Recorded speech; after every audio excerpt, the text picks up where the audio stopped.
শৈল্পিক ফুটবলের কর্ণধার বলা হয় ব্রাজিলকে। 5বারের বিশ্ব চ্যাম্পিয়নদের ছিটকে যাওয়ার সম্ভাবনা তৈরি হয় বিশ্বকাপ থেকে। কিন্তু বড় দলের সবচেয়ে বড় বৈশিষ্ট্য হলো চাপ থেকে জয়ের ইতিহাস তৈরি করা। নেইমারবিহীন ব্রাজিল ঠিক সেটাই করলো। এশিয়ার পরাশক্তি জাপানকে শেষ মিনিটের গোলে ধরিয়ে দিল বাড়ির টিকিট। ম্যাচের শুরু থেকেই বলের দখল আর আক্রমণে আধিপত্য ছিল ব্রাজিলের। প্রথম 25 মিনিটে প্রায় 75% বল নিজেদের নিয়ন্ত্রণে রেখে একের পর এক সুযোগ তৈরি করে সেলেসাওরা। গিমারায়েস, কুনহা, ভিনিসিয়াস জুনিয়র বারবার জাপানি রক্ষণে চাপ সৃষ্টি করলেও গোলের দেখা মিলছিল না। উল্টো 29 মিনিটে হাইড্রেশন ব্রেকের পর ম্যাচের চিত্রই বদলে যায়। মাঝ মাঠে দানিলোর ভুল থেকে বল কাড়েন সানো। দুর্দান্ত গতিতে এগিয়ে বক্সের বাইরের থেকেই ডান পায়ের নিখুঁত শটে বল জড়িয়ে দেন জালে। এক আঘাতেই 1-0 ব্যবধানে এগিয়ে যায় জাপান।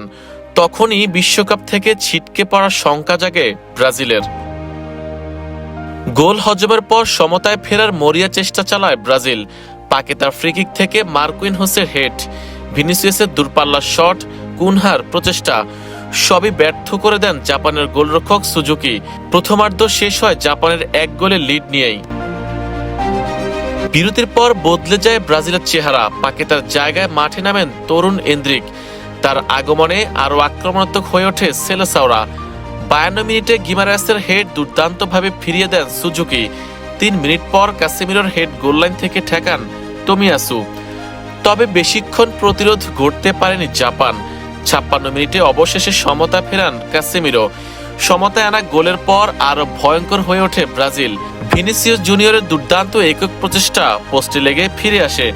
এরপর এন্দ্রিক, মার্টিনেল্লি ও রায়ানের আক্রমণেও বারবার পরীক্ষা দিতে হয় জাপানের রক্ষণ ভাগে।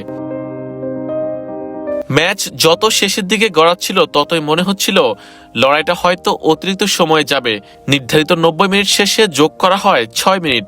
আর ঠিক তখনই আসে সেই মাহেন্দ্রক্ষণ। ইনজুরি সময়ের একেবারে শেষ মিনিটে তানাকার ভুলে বল হারায় জাপান। মুহূর্তে গিমারায়েসের নিখুঁত থ্রু পাস পেয়ে মার্টিনেলি নিজের বাম পা থেকে ডান পায়ের বল সরিয়ে সুজুকিকে পরাস্ত করেন।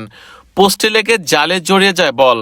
96তম মিনিটে সেই গোলেই বিস্ফোরিত হয় ব্রাজিল শিবির।